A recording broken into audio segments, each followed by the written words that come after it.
Hello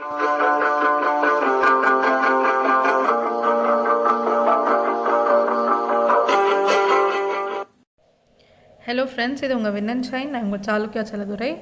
இன்றைக்கி நம்ம Hindu dated November 10, 2021 இருக்க நியூஸ் ஆர்டிகல்ஸை பார்த்துடலாம். ஃபஸ்ட்டு வந்து YS Ministry of Home Affairs tasked to monitor foreign funds for NGOs as supreme court அப்படின்னு கொடுத்துருக்காங்க. இதில் வந்து என்ன எக்ஸ்ப்ளனேஷன் கவர்மெண்ட் கொடுத்துருக்காங்கன்னா, it is to safeguard national security. இங்கே கொடுத்துருக்காங்க பாருங்கள்.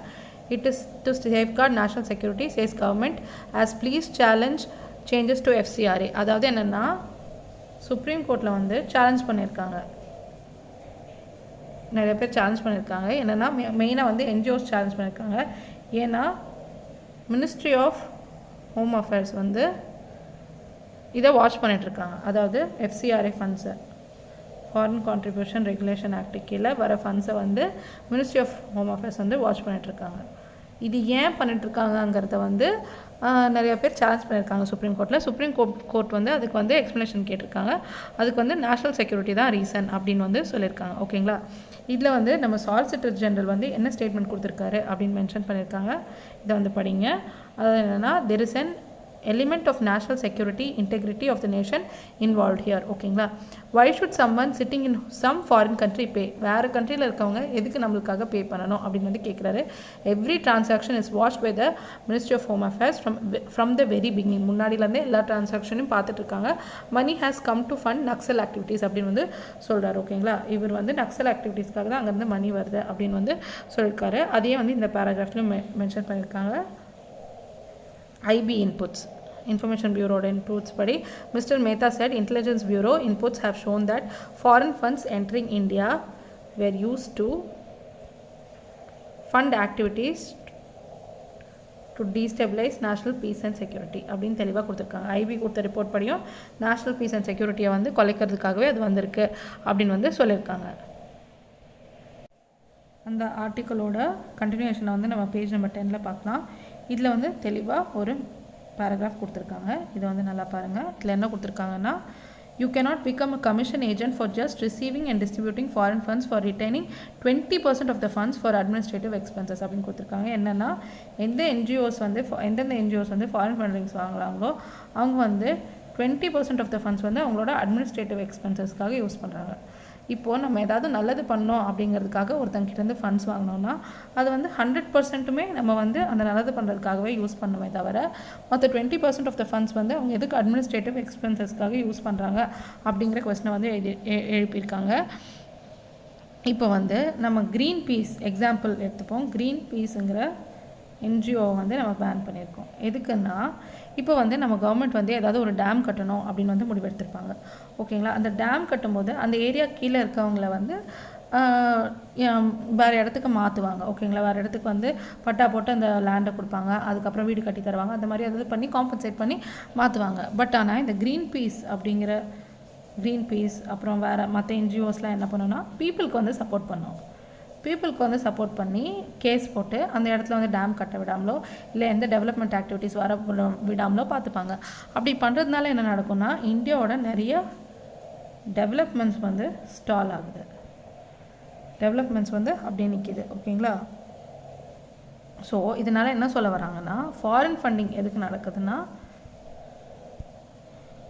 நம்மளோட டெவலப்மெண்ட் வந்து ஸ்டாப் பண்ணுறதுக்காக நடக்குது அப்படின்னு வந்து கவர்மெண்ட் ஃபீல் பண்ணுறாங்க. ஸோ அதனால் இந்த ஃபாரின் கான்ட்ரிபியூஷன் ரெகுலேஷன் ஆக்ட் படி நம்ம கவர்மெண்ட் வந்து மினிஸ்ட்ரி ஆஃப் ஹோம் அஃபேர்ஸ் வந்து இந்த ஃபண்ட்ஸ் எல்லாத்தையுமே வந்து ரெகுலேட் பண்ணியிருக்காங்க அப்படின்னு வந்து இந்த ஆர்டிக்கலில் மென்ஷன் பண்ணியிருக்காங்க. இப்போ நம்ம வந்து ஃபாரின் கான்ட்ரிபியூஷன் ரெகுலேஷன் ஆக்டை பற்றி படிப்போம். இந்த ஆக்ட் எப்போ வந்துச்சுன்னா, ஃபஸ்ட்டு 1976 வந்து வந்துச்சு. ஃபாரின் கான்ட்ரிபியூஷன் ரெகுலேஷன் ஆக்ட் வந்து 1976 வந்துச்சு. இது எதுக்கு வந்துச்சுன்னா, இது வந்து ரெகுலேட் பண்ணுறதுக்கு. எதுக்குன்னா, ரெகுலேஷன் ஆஃப் ஃபாரின் ஃபண்ட்ஸ். ஓகேங்களா? நம்ம NGOஸ்க்கு வர ஃபாரின் ஃபண்ட்ஸை வந்து ரெகுலேட் பண்ணுறதுக்காக வந்துச்சு.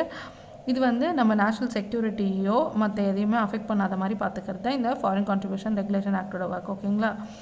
இதில் வந்து என்ன வந்து மெயினாக சொல்கிறாங்கன்னா, இந்த ஃபாரின் கான்ட்ரிபியூஷன் ரெகுலேஷன் ஆக்ட் படி எந்தெந்த NGOs வந்து காசு வாங்குறாங்களோ அவங்க வந்து அவங்கள ரெஜிஸ்டர் பண்ணிக்கணும். ஓகேங்களா? இந்த ரெஜிஸ்ட்ரேஷன் வந்து it is valid for only 5 years. 5 இயர்ஸ்க்கு தான் வேலிடாக இருக்குது. 5 இயர்ஸ்க்கு அப்புறம் தாண்டுச்சுன்னா அதை வந்து ரெனியூ பண்ணிக்கிட்டே இருக்கணும். Plus they should comply with all நார்ம்ஸோட கம்ப்ளையும் பண்ணியிருக்கணும். ப்ளஸ் 5 இயர்ஸ்க்கு ஒரு 5 இயர்ஸ் முடிஞ்சதுமே அந்த லைசன்ஸ் வந்து எக்ஸ்பயர் ஆகிடும். அதை நம்ம வந்து திருப்பி ரெனியூ பண்ணிக்கணும். ரெஜிஸ்ட்ரேஷன் முடிஞ்சதும் திருப்பி ரெனியூ பண்ணிக்கணும். ஓகேங்களா? யாரெல்லாம் வந்து ஃபாரின் ஃபண்ட்ஸ் வாங்க முடியாது, ஃபாரின் ஃபண்ட்ஸ் வந்து யாரெல்லாம் வாங்க முடியாதுன்னா MPs, MLAs, member of legislative council, political parties, இவங்கெல்லாம் வந்து வாங்க முடியாது. இவங்களோட சேர்த்து government officials, judges, media person, இவங்கெல்லாம் வாங்க முடியாது அப்படின்னு வந்து ஒரிஜினல் ஆக்டில் வந்து சொல்லியிருந்தாங்க. ஒரிஜினல் ஆக்டில் என்ன சொல்லியிருந்தாங்கன்னா MPs, MLAs, member of legislative council, political parties, government officials, judges, media persons, இவங்க யாருமே வந்து ஃபாரின் கான்ட்ரிபியூஷன் வாங்கக்கூடாதுன்னு சொல்லியிருந்தாங்க. இப்போ என்ன சொன்னாங்கன்னா 2017 என்ன சொன்னாங்கன்னா மினிஸ்ட்ரி ஆஃப் ஹோம் அஃபேர்ஸ் 2017 என்ன சொன்னாங்கன்னா ஃபினான்ஸ் பில் வழியாக என்ன சொன்னாங்கன்னா ஃபினான்ஸ் பில் மூலயமா என்ன சொன்னாங்கன்னா இந்த 1976 ஆக்டை வந்து அமெண்ட்மெண்ட் பண்ணி என்ன சொன்னாங்கன்னா பொலிட்டிக்கல் பார்ட்டிஸ் வந்து ஃபாரின் ஃபண்ட்ஸை வந்து ரிசீவ் பண்ணலாம் அப்படின்னு சொல்லியிருந்தாங்க. அதாவது பொலிட்டிக்கல் பார்ட்டிஸ் வந்து 2017 மினிஸ்ட்ரி ஆஃப் ஹோம் அஃபேர்ஸ் வந்து சொல்லியிருந்தாங்க ஃபாரின் ஃபண்ட்ஸை வந்து ரிசீவ் பண்ணலாம் அப்படின்னு வந்து ஒரு இதை கொண்டு வந்திருந்தாங்க. இது வந்து யார்கிட்ட வாங்கலான்னா பொலிட்டிக்கல் பார்ட்டிஸ் யார்கிட்ட வாங்கலான்னா Indian subsidiary of a foreign company. Indian subsidiary ஃபாரினில் வந்து மெயின் ஆஃபீஸ் இருக்கும், அந்த சப்சிடரி ஆஃபீஸ் வந்து இந்தியாவில் இருக்கும். அப்படி இருக்காங்கல்ல அவங்கக்கிட்ட இருந்து வாங்கிக்கலாம். அது plus company where foreign company where Indian holds 50% of share. 50% of share வச்சுருந்தாலும் வாங்கிக்கலாம், ப்ளஸ் இந்தியாவில் சப்சிடரி கம்பெனி இருந்தாலும் வாங்கிக்கலாம். ஓகேங்களா?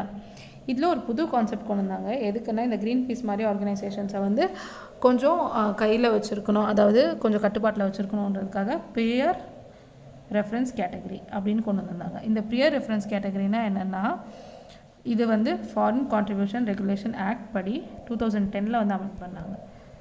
2010 அமெண்ட் பண்ணி இந்த பியர் ரெஃபரன்ஸ் கேட்டகரி வந்து கொண்டு வந்திருந்தாங்க. இதில் என்னென்னா இதில் ஃபாரின் டோனர் வந்து ப்ரியர் ரெஃபரன்ஸ், ஓகேங்களா, ப்ரியர் கிளியரன்ஸ், சாரி ரெஃபரன்ஸ் கிடையாது, ப்ரியர் கிளியரன்ஸ் வாங்கணும். யார்கிட்டனா மினிஸ்ட்ரி ஆஃப் ஹோம் அஃபேர்ஸ் கிட்டேருந்து ப்ரியர் கிளியரன்ஸ் வாங்கணும். ஒரு வாட்டி டொனேட் பண்ணும்போது மினிஸ்ட்ரி ஆஃப் ஹோம் அஃபேர்ஸ் கிட்டேருந்து ப்ரியர் கிளியரன்ஸ் வாங்கிட்டு தான் வந்து நம்ம வந்து டொனேட் பண்ண முடியும்.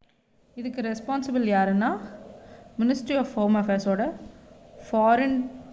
ஃபாரினர்ஸ் டிவிஷன்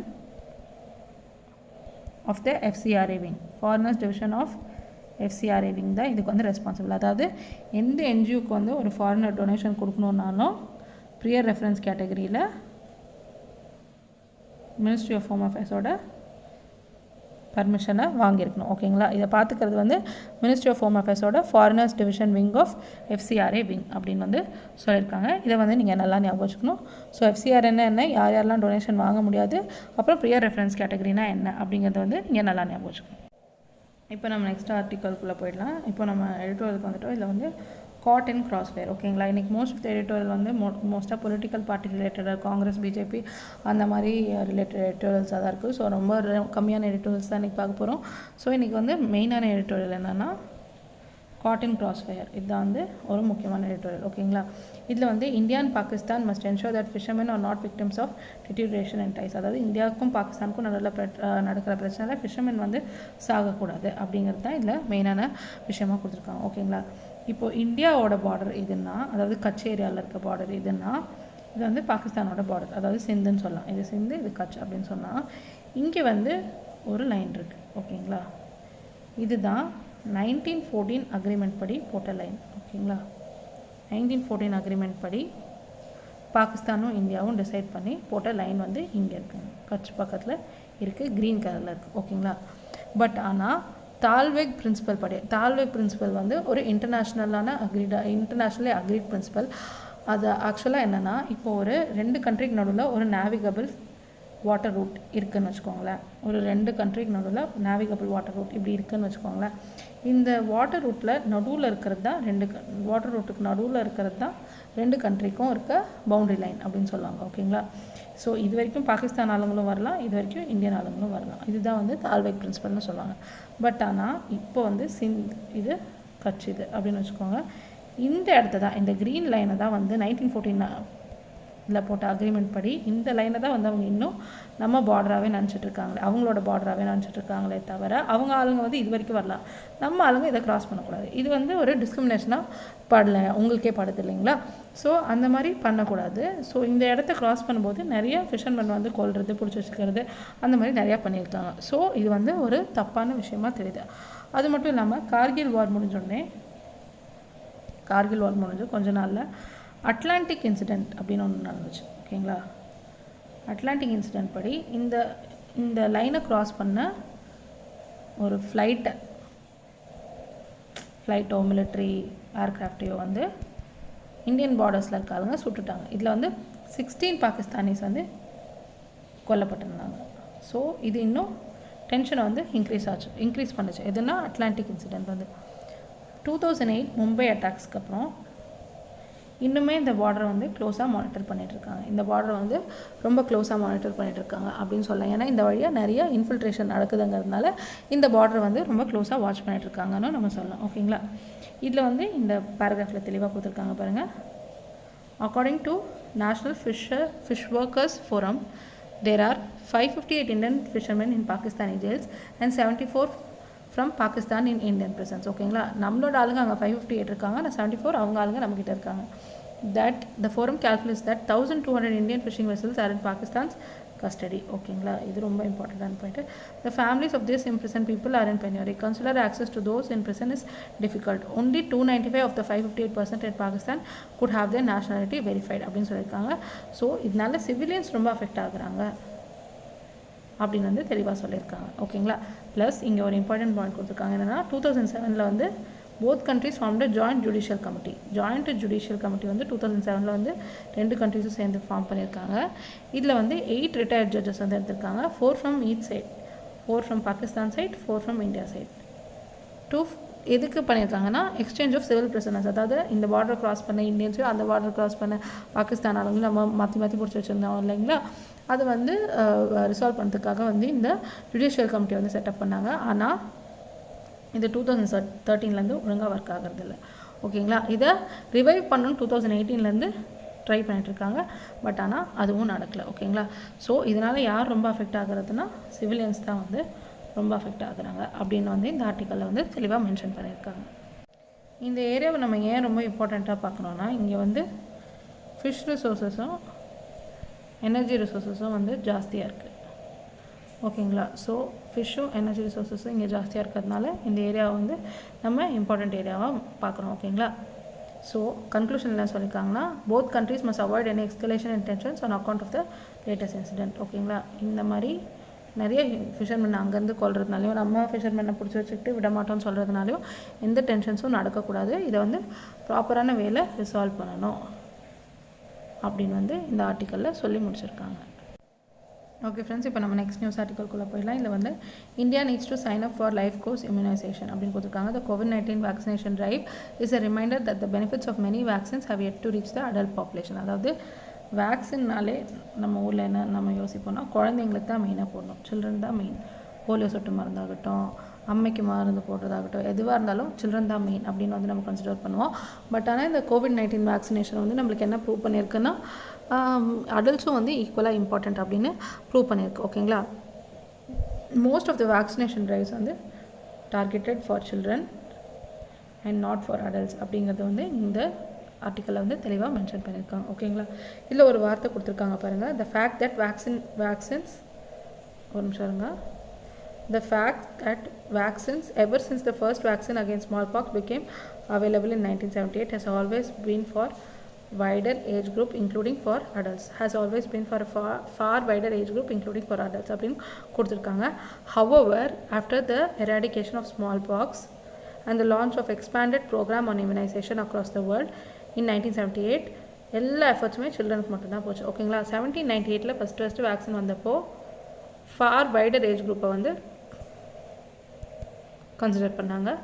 பட் இதை எராடிகேட் பண்ணதுக்கப்புறமா expanded programme of immunisation 1970s வந்ததுலேருந்து எல்லா எஃபர்ட்ஸுமே சில்ட்ரனுக்கு தான் போகுதே தவிர அடல்ட்ஸ்க்கு வரதில்லை அப்படின்னு வந்து ஓகேங்களா மென்ஷன் பண்ணியிருக்காங்க. ஓகேங்களா. இப்போ வந்து நம்ம என்ன பார்க்க போகிறோன்னா ஒன்லி இன் எக்ஸ்ட்ரீம் கேசஸில் என்ன பண்ணுறாங்கன்னா ஸ்வைன் ஃப்ளூ அந்த மாதிரி எக்ஸ்ட்ரீம் கேசஸாக வரும்போது ஹெல்த் ஒர்க்கர்ஸ் ஓகேங்களா, ஹெல்த் ஒர்க்கர்ஸ், அப்புறம் ஹெப்படைட்டிஸ் பி வரும்போது அடல்ட்ஸு, அப்போ மட்டும் பெரியவங்களை வந்து நமக்கு வந்து கன்சிடர் பண்ணுறோமே தவிர மற்ற நேரத்தில் மற்ற எந்த டிசீசஸ்க்குமே பெரியவங்களை வந்து நம்ம கன்சிடர் பண்ணுறதில்ல அப்படின்னு வந்து இந்த ஆர்டிக்கலில் தெளிவாக கொடுத்துருக்காங்க.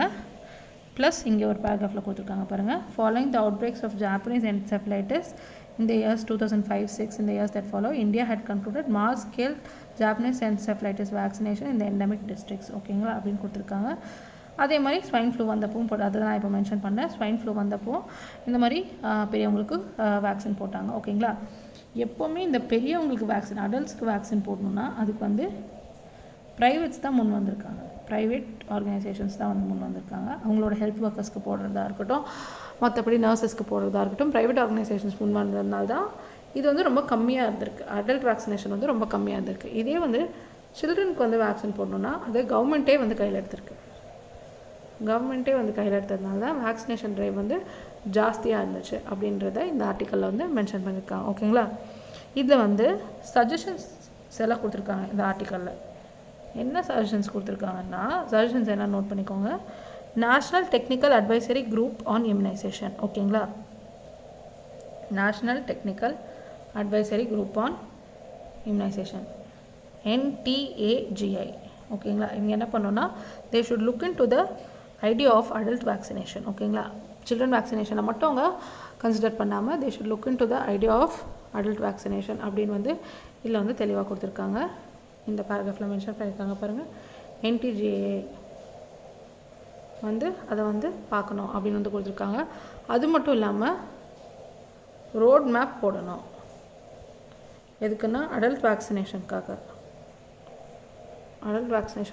ரோட் மேப் போடணும் அப்படிங்கிறதையும் இந்த ஆர்டிக்கலில் வந்து மென்ஷன் பண்ணியிருக்காங்க. ப்ளஸ் கவர்மெண்ட் செக்டர் வந்து லீட் எடுக்கணும். அடல்ட் வேக்சினேஷனுக்கு கவர்மெண்ட் செக்டர் வந்து லீட் எடுக்கணும் அப்படின்னு வந்து இந்த ஆர்டிக்கலில் மென்ஷன் பண்ணியிருக்காங்க. ஸோ கவர்மெண்ட் செக்டர் லீட் எடுத்தால் தான் நம்ம வந்து நிறையா வேக்சினேஷன் ப்ரோக்ராம்ஸ் கொண்டு வர முடியும் அப்படிங்கிறது வந்து இந்த ஆர்டிக்கலில் மென்ஷன் பண்ணியிருக்காங்க. இன்னொரு சஜஷன் என்ன கொடுத்துருக்காங்கன்னா த VPD சர்வேலன்ஸ் சிஸ்டம். ஓகேங்களா. இந்த சர்வேலன்ஸ் சிஸ்டமில் வந்து the capacity to record and report and analyse data on disease burden and immunisation coverage வந்து நீட்ஸ் டு பி ஸ்ட்ரென்தன்ட் அப்படின்னு கொடுத்துருக்காங்க. இந்த VPD சர்வேலன்ஸை வந்து நம்ம ஸ்ட்ரென்தன் பண்ணோம் அப்படின்னு வந்து இந்த இதில் கொடுத்துருக்காங்க. அப்புறம் என்ன சஜஷன் கொடுத்துருக்காங்கன்னா capacity of research and academic இன்ஸ்டியூஷன்ஸை வந்து இன்க்ரீஸ் பண்ணணும். ஓகேங்களா. எதுக்குன்னா இந்த காஸ்ட் பெனிஃபிட் அனாலிசிஸை வந்து நம்ம முன்வைக்கிறதுக்காக இந்த அளவுக்கு வேக்சினேஷன் போட்டோன்னா இத்தனை பேரை சேவ் பண்ண முடியுது, இந்த அளவுக்கு வேக்சினேஷன் போட்டால் அட்லீஸ்ட் இத்தனை பேர் வந்து இம்யூனைஸ்டாக இருக்காங்க அப்படிங்கிற காஸ்ட் பெனிஃபிட் அனாலிசிஸை வந்து கொண்டு வரதுக்காக இந்த கெப்பாசிட்டி ரிசர்ச் இன்ஸ்டியூஷன்ஸை வந்து கொண்டு வரணும் அப்படின்னு வந்து சொல்லியிருக்காங்க. கடைசியாக வந்து ஷார்ட்டேஜ் ஆஃப் வேக்சின்ஸ் நிறைய shortage of life saving vaccines, rabies மாதிரி நிறைய லைஃப் சேவிங் வேக்சின்ஸை வந்து நம்ம இந்தியாவில் வந்து ஷார்ட்டேஜாக இருக்குது. அந்த மாதிரி இல்லாமல் ப்ராப்பர் சப்ளையை வந்து என்ஷோர் பண்ணணும் அப்படின்னு வந்து இந்த ஆர்டிக்கலில் வந்து மென்ஷன் பண்ணியிருக்காங்கங்கிறதையும் நீங்கள் நல்லா ஞாபகம் வச்சுக்கணும். ஸோ என்னென்ன சஜஷன்ஸ் கொடுத்துருக்காங்க அப்படிங்கிறத வந்து நீங்கள் ஞாபகம் வச்சுக்கோங்க. லாஸ்ட்டாக வந்து நம்ம இப்போ என்ன பார்க்க போகிறோன்னா யூனிவர்சல் இம்யூனைசேஷன் ப்ரோக்ராம், அதை பற்றி நம்ம பார்க்க போகிறோம். ஓகேங்களா. யூனிவர்சல் இம்யூனைசேஷன் ப்ரோக்ராம் எப்போ வந்துச்சுன்னா 1985 வந்து ஃபஸ்ட்டு வந்துச்சு. இதில் வந்து 12 kinds of vaccine against preventable diseases. 12 kinds of vaccine against preventable diseases. ஓகேவா. 12 kinds of vaccines வந்துச்சு. என்னென்ன வேக்சின்ஸ்னு இப்போ வந்து நீங்கள் ஞாபகம் வச்சுக்கோங்க. ஃபர்ஸ்ட் வந்து tuberculosis, TB, diphtheria, pertussis, tetanus, polio, hepatitis B, pneumonia, meningitis, measles, rubella, Japanese encephalitis and rotavirus diarrhea. ஓகேங்களா, இது எல்லாத்தையுமே நீங்கள் ஞாபகம் வச்சுக்கணும். இன்னொரு வாட்டி ரிப்பீட் பண்ணுறேன். ஃபர்ஸ்ட் வந்து டிபி, அதுக்கப்புறம் டிப்தீரியா, அப்புறம் பெர்டூசிஸ், அதுக்கப்புறம் டெட்டனஸ், அப்புறம் போலியோ, அப்புறம் ஹெப்படைட்டிஸ் பி, அப்புறம் ப்ரிமோனியா, அப்புறம் மெனிஞ்சைட்டிஸ், அப்புறம் மீசில்ஸ், அப்புறம் ருபெல்லா, அப்புறம் ஜாப்பனீஸ் என்செஃபலைட்டிஸ், அப்புறம் ரோட்டாவைரஸ் டயரியா. எல்லாத்தையும் நீங்கள் இந்த 12 டிசீஸஸையும் ஞாபகம் வச்சுக்கணும். மிஷன் இந்திரதனுஷ் கொண்டு வந்தாங்க.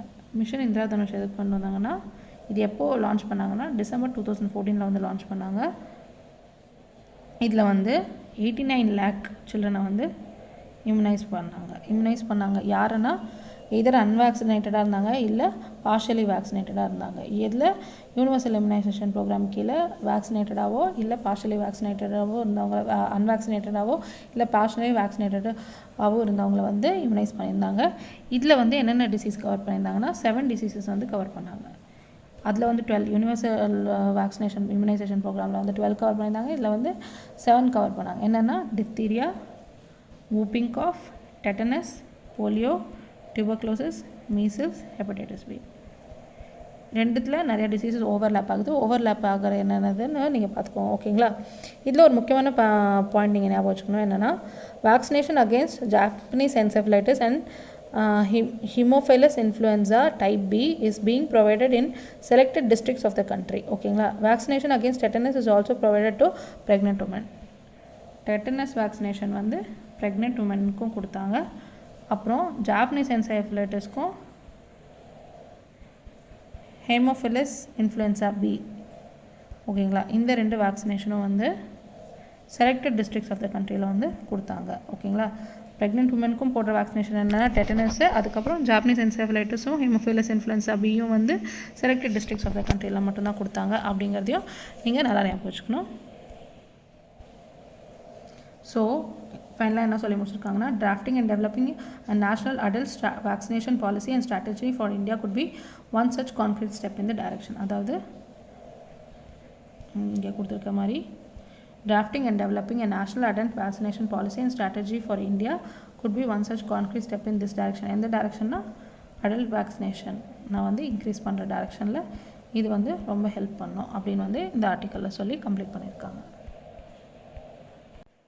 இப்போ நம்ம நெக்ஸ்ட் நியூஸ் ஆர்டிக்கல்குள்ளே போயிடலாம். இதில் வந்து there are shades of equality அப்படின்னு வந்து தெளிவாக கொடுத்துருக்காங்க. இதில் வந்து ஆத்தர் என்ன பண்ணியிருக்காங்கன்னா, கேரளா கவர்மெண்ட்டோட டெசிஷன் வந்து கரெக்டுன்னு சொல்லியிருக்காங்க. The Kerala government's decision to deserve a higher proportion of scholarship for Muslims is justified அப்படின்னு வந்து கொடுத்துருக்காங்க. ஓகேங்களா, இதில் வந்து நம்ம கான்டெக்ஸ்ட் என்னென்னு ஃபஸ்ட்டு பார்த்துருவோம். ஓகேங்களா, என்னென்னா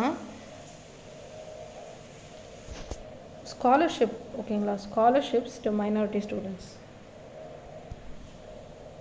அப்படிங்கிற இஷ்யூ வந்து இப்போது ரீசெண்டாக கேரளாவில் வந்திருக்கு. ஓகேங்களா, இந்த இஷ்யூ வந்து எதனால வந்துச்சுன்னா 2015 வந்து கேரளா கவர்மெண்ட் வந்து எக்ஸிக்யூட்டிவ் ஆர்டர் வந்து பாஸ் பண்ணியிருந்தாங்க. 2015 வந்து கேரளா கவர்மெண்ட் வந்து ஒரு எக்ஸிக்யூட்டிவ் ஆர்டர் பாஸ் பண்ணியிருந்தாங்க. இதில் என்ன கொடுத்துருந்தாங்கன்னா 80% ஆஃப் த முஸ்லீம் ஸ்டூடெண்ட்ஸ், அதாவது 80% ஆஃப் த முஸ்லீம் ஸ்டூடெண்ட்ஸ்க்கு வந்து ஸ்காலர்ஷிப்ஸ் வந்து கிடைக்கும். ஓகேங்களா, லாட்டின் கேத்தலிக்ஸ்க்கு வந்து 20% ஸ்காலர்ஷிப்ஸ் வந்து கிடைக்கும். லாட்டின் கேத்தலிக்ஸ்க்கு வந்து 20%, 80% வந்து முஸ்லிம்ஸ்க்கு வந்து கொடுக்கணும் அப்படின்னு வந்து டிசைட் பண்ணியிருந்தாங்க. ஓகேங்களா, இதில் வந்து கேரளா ஹைகோர்ட் என்ன பண்ணுச்சுன்னா, இது வந்து ஓவர் டர்ன் பண்ணுச்சு இந்த ஆர்டரை. எதுலன்னா ஜஸ்டிஸ் பள்ளி வாழ்த்துக்கள் வர்சஸ் ஸ்டேட் ஆஃப் கேரளா. ஓகேங்களா, இந்த ஆர்டரை வந்து ஓவர் டர்ன் பண்ணுச்சு ஹைகோர்ட். ஓகேங்களா, என்ன பண்ணுச்சுன்னா ஜஸ்டிஸ் பள்ளி வாழ்த்துக்கள் வர்சஸ் ஸ்டேட் ஆஃப் கேரளா. இதில் வந்து என்ன பண்ணுச்சுன்னா ஸ்டேட் ஆஃப் கேரளா 2021 வந்து என்ன பண்ணுச்சுன்னா ஆல் மைனாரிட்டிஸ் வந்து ஷுட் பி ட்ரீட்டட் ஈக்குவலி அப்படின்னு வந்து சொல்லிட்டாங்க. ஆல் மைனாரிட்டிஸ் வந்து ஈக்குவலாக தான் ட்ரீட் பண்ணணும், எல்லா மைனாரிட்டியும் ஈக்குவல் தான் அப்படின்னு வந்து சொல்லியிருந்தாங்க. இதில் நம்ம ஒரு கான்செப்ட் ஞாபகம் வச்சுக்கணும்.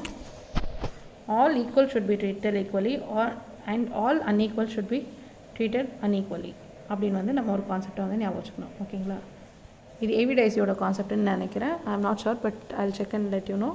இது வந்து all equal should be treated equally and all unequal should be treated unequally அப்படிங்கிற கான்செப்ட் வந்து நம்ம வந்து நல்லா ஞாபகம் வச்சுக்கணும். ஓகேங்களா? இதில் வந்து என்ன சொல்லியிருந்தாங்கன்னா, the government said that the policy was based on Sachar committee report and Kerala Padana report on Muslim disadvantages. அதாவது Sachar committee ரிப்போர்ட்டையும் கேரளா படனா ரிப்போர்ட் இது ரெண்டுத்தையும் வச்சு, சச்சார் கமிட்டி ரிப்போர்ட்டையும் கேரளா படனா ரிப்போர்ட்டையும் வச்சு இந்த டெசிஷன் கொண்டு வந்ததாக கேரளா கவர்மெண்ட் வந்து சொல்லியிருந்தாங்க. ஓகேங்களா? ஃபர்தர் மோர் என்ன சொல்லியிருந்தாங்கன்னா, லேபர்லேயும் ஹவுசிங் செக்டார்ஸ்லேயும் வந்து ஹவுசிங் செக்டார்ஸ்லேயும் ஜாப்ஸ்லேயும் வந்து முஸ்லீம்ஸ் வந்து ரொம்ப டிஸ்கிரிமினேஷன் ஃபேஸ் பண்ணுறதுனால இந்த 80% ரிசர்வேஷன் மைனாரிட்டிஸ்க்கு வந்து மைனாரிட்டி முஸ்லீம்ஸ் கொடுத்தது வந்து கரெக்டுன்னு நாங்கள் நினைக்கிறோம் அப்படின்னு வந்து சொல்லியிருந்தாங்க. ஓகேங்களா? இதை வந்து என்னன்னு சொல்லுவாங்கன்னா அஃபர்மேட்டிவ் ஆக்ஷன் அப்படின்னு சொல்லுவாங்க. அஃபர்மேட்டிவ் ஆக்ஷன் அப்படிங்கிற கான்செப்டை வந்து நீங்கள் நல்லா ஞாபகம் வச்சுக்கணும். இது உங்கள் மெயின்ஸ் ஆன்சர் ரைட்டிங்கில் வந்து ரொம்ப யூஸ்ஃபுல்லாக இருக்கும். என்னென்னா, இப்போது அமெரிக்காவில் வந்து பிளாக்ஸ் அண்ட் ஒயிட்ஸ் இருக்காங்க இல்லையா, இவங்களுக்கும் இந்த அஃபர்மேட்டிவ் ஆக்ஷன் கான்செப்ட் தான் இருக்குது. அஃபர்மேட்டிவ் ஆக்ஷன்னா என்னென்னா, ரொம்ப காலமாக பின்தங்கி இருந்தவங்களை வந்து இப்போ நம்ம சொசைட்டியில் வந்து ஈக்குவலாக கொண்டு வரணுங்கிறதுக்காக, at par with other people கொண்டு வரணுறதுக்காக இந்த மாதிரி ரிசர்வேஷன்ஸோ ஸ்காலர்ஷிப்ஸோ கொண்டு வந்தாங்கன்னா அது பேர் தான் வந்து அஃபர்மேட்டிவ் ஆக்ஷன் அப்படி வந்து சொல்லுவாங்க. அந்த அஃபர்மேட்டிவ் ஆக்ஷன் தான் இப்போ கேரளா கவர்மெண்ட் எடுத்திருக்கு அப்படிங்கிறத வந்து நம்ம நல்லா ஞாபகம் வச்சுருக்கணும். ஸோ இப்போ இந்த கேஸ் வந்து சுப்ரீம் கோர்ட்டுக்கு வந்து போயிருக்கு. சுப்ரீம் கோர்ட் வந்து ஏற்கனவே வந்து PK Pavithra versus union of India, இந்த கேஸ்லேயே வந்து என்ன சொல்லியிருக்காங்கன்னா வந்து, for equality to be truly effective or substantiative, the principal must recognize existing inequalities in the society to overcome them அப்படின்னு வந்து சொல்லியிருக்காங்க. ஈக்குவாலிட்டி வந்து ஈக்குவலாக இருக்கணும்னா ஏற்கனவே இருந்த இன்இக்வாலிட்டிஸ் வந்து கன்சிடர் பண்ணால் தான் ஈக்குவாலிட்டி வந்து நம்ம இப்போ கன்சிடர் பண்ண முடியும் அப்படிங்கிற அப்ரோச் வந்து சுப்ரீம் கோர்ட் எடுத்திருந்தாங்க.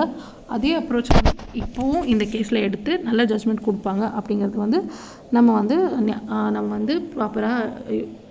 ப்ராப்பராக புரிஞ்சுக்கணும் அப்படிங்கிறது தான் வந்து இந்த ஆத்தர் சொல்லியிருக்காங்க. ஸோ ஆத்தர் வந்து டோட்டலாக இதை வந்து சப்போர்ட் பண்ணியிருக்காங்க. அதாவது 80% ரிசர்வேஷன் மைனாரிட்டிஸ் அதாவது முஸ்லீம்ஸ்க்கு கொடுத்தது வந்து கரெக்ட் அப்படின்னு வந்து இந்த ஆத்தர் வந்து சொல்லியிருக்காங்க. அதுதான் வந்து இந்த ஆர்டிக்கலில் கம்ப்ளீட்டாக கொடுத்துருக்காங்க. இதை வந்து நீங்கள் நல்லா ஞாபகம் வச்சுக்கணும். இப்போ வந்து நம்ம நெக்ஸ்ட் நியூஸ் ஆர்டிக்கலுக்குள்ளே போயிடலாம். இது வந்து ஐபிஎஸ் படிக்கிற பசங்களுக்கு வந்து டேட்டா வந்து நீங்கள் வந்து இன்டர்வியூவில் சொல்லணுன்னாலோ எதுக்காச்சும் கோட் பண்ணணுன்னாலோ உங்களுக்கு யூஸ் ஆகும். இப்போ ரீசெண்டாக தமிழ்நாடு கவர்மெண்ட் என்ன பண்ணியிருந்தாங்கன்னா, 1 day வீக்லி ஆஃப், அதாவது வீக்கில் வந்து 1 day வந்து ஆஃப் போலீஸ்க்கு அப்படின்னு வந்து கொண்டு வந்திருந்தாங்கன்னா, எதுக்குன்னா அவங்க ஹெல்த்தை கேர் பண்ணிக்கிறதுக்கும் அவங்க ஃபேமிலி கேர் பண்ணிக்கிறதுக்கும் வந்து கொண்டு வந்திருந்தாங்க. ஓகேங்களா? ஸோ இதில் வந்து போலீஸ் என்னென்ன கஷ்டம்லாம் படுறாங்க அப்படிங்கிறத வந்து இதில் சொல்லியிருக்காங்க. ஓகேங்களா? நோ ஆஃப் டேஸ், எங்களுக்கு ஆஃப் டேஸே கிடையாதுன்னு 51% போலீஸ் சொல்லியிருக்காங்க.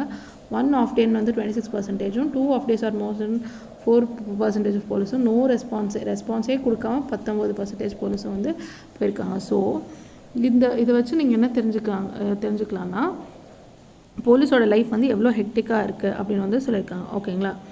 Average working hours of police வந்து மாடல் போலீஸ் ஆக்ட் படி ஒரு நாளைக்கு வந்து 8 hours தான் இருக்கணும். பட் ஆனால் நிறையா போலீஸ் வந்து நாங்கள் 13 to 16 hours ஒர்க் பண்ணுறோம் அப்படின்னு 20% ஆஃப் போலீஸ் சொல்லியிருக்காங்க.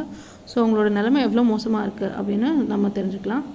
புவர் ஒர்க் லைஃப் பேலன்ஸ் அப்படிங்கிற டேட்டாவை இங்கே கொடுத்துருக்காங்க. அதாவது 56% of family members of the police force reported that they are not been on a long holiday in the past 2 to 3 years. ஓகேங்களா? 2-3 வருஷமாக லாங் ஹாலிடேஸ்க்கே போனதே இல்லை அப்படின்னு சொல்லியிருக்காங்க. ரிலேட்டிவ்ஸ் பார்த்ததில்ல, பில்கிரிமேஜுக்கு போனதில்லை, அந்த மாதிரி நிறைய ப்ராப்ளம்ஸ் இருக்குது அப்படின்னு வந்து போலீஸ் பர்சனல்ஸ் வந்து சொல்லியிருக்காங்க. ஒர்க்லோட் எஃபெக்ட்ஸ், அதாவது இந்த மாதிரி ஹை ஒர்க்கிங் ஹவர்ஸ் இருக்கிறதுனால போலீஸ்க்கு என்னென்ன எஃபெக்ட்ஸ் வருது அப்படிங்கிறது வந்து இந்த ஆர்டிக்கலில் வந்து மென்ஷன் பண்ணியிருக்காங்க. இது வந்து போத் அவங்க ஃபிசிக்கல் அண்ட் மென்டல் ஹெல்த் ரெண்டுத்தையும் வந்து அஃபெக்ட் பண்ணுது அப்படிங்கிறத வந்து இந்த ஆர்டிக்கலில் மென்ஷன் பண்ணியிருக்காங்க. இந்த டேட்டாலாம் நீங்கள் ஞாபகம் வச்சுக்கணுன்னு வந்து ரொம்ப இம்பார்ட்டண்ட் இல்லை. பட் ஆனால் சப்போஸ் நீங்கள் எஸ்ஏயில் கோட் பண்ணோன்னா இந்த டேட்டாஸை வந்து நோட் பண்ணி வச்சுக்கிறது வந்து வசதியாக இருக்கும் அப்படின்னு நான் நினைக்கிறேன். ஸோ இந்த பேராகிராஃபை ஒரு வாட்டி படித்து வச்சுக்கோங்க. ஓகேங்களா? இதை வந்து யார் வந்து இந்த பாயிண்ட்டை வந்து நல்லா ஞாபகம் வச்சுக்கோங்க, இதை நோட்டு பண்ணி வச்சுக்கோங்க. த figures were stored from a report titled State of Policing in India Report 2019 published by the Center for Study of Developing Societies. ஓகேங்களா, யார் வந்து பப்ளிஷ் பண்ணாங்க? Centre for study of developing societies வந்து பப்ளிஷ் பண்ணியிருக்காங்க. இது யார் டைட்டில்? இந்த ரிப்போர்ட்டோட டைட்டில் என்னென்னா state of policing in India report 2019 அப்படிங்கிறது வந்து நீங்கள் நல்லா ஞாபகம் வச்சுக்கணும். இப்போ நம்ம நெக்ஸ்ட் நியூஸ் ஆர்டிக்கல்குள்ளே போயிடலாம். இதில் வந்து என்ன சொல்லியிருக்காங்கன்னா, new climate pledges barely affect global warming அப்படின்னு வந்து யுனைடெட் நேஷன்ஸ் வந்து சொல்லியிருக்காங்க அப்படின்னு வந்து சொல்லியிருக்காங்க. இது வந்து இப்போ ரீசெண்டாக கான்ஃபரன்ஸ் ஆஃப் பார்ட்டிஸ் 26 வந்து கிளாஸ்கோவில் வந்து நடந்துச்சு. அதில் என்னென்ன கொடுத்துருந்தாங்கன்னா, the United Nations Environment Programme வந்து emissions gap report, United Nations Environment Programme வந்து எமிஷன்ஸ் கேப் ரிப்போர்ட் 2021 வந்து ரிலீஸ் பண்ணியிருந்தாங்க. ஓகேங்களா, இதில் வந்து என்ன வந்து நோட் பண்ணியிருந்தாங்கன்னா, வேர்ல்ட் டெம்பரேச்சர் வந்து 2.7 வந்து 2.7 டிகிரி செல்சியஸ் வந்து இன்க்ரீஸ் ஆக போகுது அப்படின்னு வந்து நோட் பண்ணியிருந்தாங்க by the end of century. ஓகேங்களா, எண்ட் ஆஃப் சென்ச்சுரிக்குள்ளே 2.7 டிகிரிஸ் இன்க்ரீஸ் ஆகும். ஆனால் நம்ம பாரிஸ் கிளைமேட் அக்ரிமெண்ட் படி 1.5 மேலே இன்க்ரீஸ் ஆக விட மாட்டோம் அப்படின்னு வந்து ப்ளட்ஜ் பண்ணியிருந்தோம். பட் ஆனால் இந்த COP 26 கிளைமேட் சம்மிட்டில் வந்து எடுத்திருக்க ஓட்ஸ் எதுவுமே வந்து அதுக்கு ஈக்குவலான ரோட்டில் வந்து போகல அப்படிங்கிறது வந்து இந்த ஆர்டிக்கலில் வந்து மென்ஷன் பண்ணியிருக்காங்க. ஓகேங்களா, UNEP வந்து என்ன பாயிண்ட் அவுட் பண்ணியிருக்குன்னா, யுனைடெட் நேஷன்ஸ் என்விரான்மெண்ட் ப்ரோக்ராம் என்ன பாயிண்ட் அவுட் பண்ணியிருக்குன்னா, எமிஷன்ஸ் வந்து 45% வரைக்கும் ஃபால் ஆகணும் அப்படின்னு வந்து 2030 வந்து எமிஷன்ஸ் வந்து 45% வரைக்கும் ஃபால் ஆகணும் அப்படின்னு வந்து சொல்லியிருக்காங்க. எதுக்குன்னா 1.5 டிகிரிஸ்குள்ளே டெம்பரேச்சரை வைக்கணும்னா எமிஷன்ஸ் வந்து 45% கீழே ஃபால் ஆகணும்னு சொல்லியிருக்காங்க. பட் ஆனால் நேஷ்னலி டிட்டர்மைன் கான்ட்ரிபியூஷன்ஸ் வந்து இதோட லைனில் இல்லை. ஓகேங்களா, இது வந்து பீக் ஆகிட்டே தான் போகும். எமிஷன்ஸ் வந்து 45%க்கு ஃபால் ஆகிற பாத்தில் இல்லையே தவிர பாத்தில் இல்லை. நேஷ்னலி டிட்டர்மைன் கான்ட்ரிபியூஷன்ஸ் வந்து அந்த லெவலை விட ரொம்ப கம்மியாக இருக்குது அப்படின்னு சொல்லியிருக்காங்க. நோ ஆம்பிஷியஸ் எமிஷன் கட்ஸ், அதாவது எமிஷன் கட்ஸ் வந்து ரொம்ப ஆம்பிஷியஸாக இல்லை அப்படின்னு வந்து இந்த ஆர்டிக்கல் வந்து சொல்லியிருக்காங்க. ஓகேங்களா, ஸோ என்ன பண்ணியிருக்காங்கன்னா, யுனைடெட் நேஷன்ஸ் என்விரான்மெண்ட் ப்ரோக்ராம் வந்து மற்ற கண்ட்ரிஸ் வந்து கூப்பிட்ருக்காங்க. எதுக்குன்னா sharply accelerator green house gas cuts this decade, green house gas கட்ஸை வந்து பயங்கரமாக இன்க்ரீஸ் பண்ணுறதுக்காக வந்து கூப்பிட்ருக்காங்க மற்ற கண்ட்ரிஸை. எதுக்குன்னா இந்த 1.5 டிகிரிக்குள்ளே டெம்பரேச்சர் வந்து மெயின்டைன் பண்ணோன்னா, டெம்பரேச்சர் ரைஸை வந்து 1.5 டிகிரிஸ்குள்ளே மெயின்டைன் பண்ணுறதுக்காக கூப்பிட்ருக்காங்க அப்படிங்கிறது வந்து நீங்கள் ஞாபகம் வச்சுக்கணும். இப்போ நம்ம நெக்ஸ்ட் நியூஸ் ஆர்டிக்கல்குள்ளே போயிடலாம். இதுதான் இன்னையோட லாஸ்ட் நியூஸ் ஆர்டிக்கல். இதில் வந்து snarled supply chains force manufacturer exodus from Asia அப்படின்னு கொடுத்துருக்காங்க.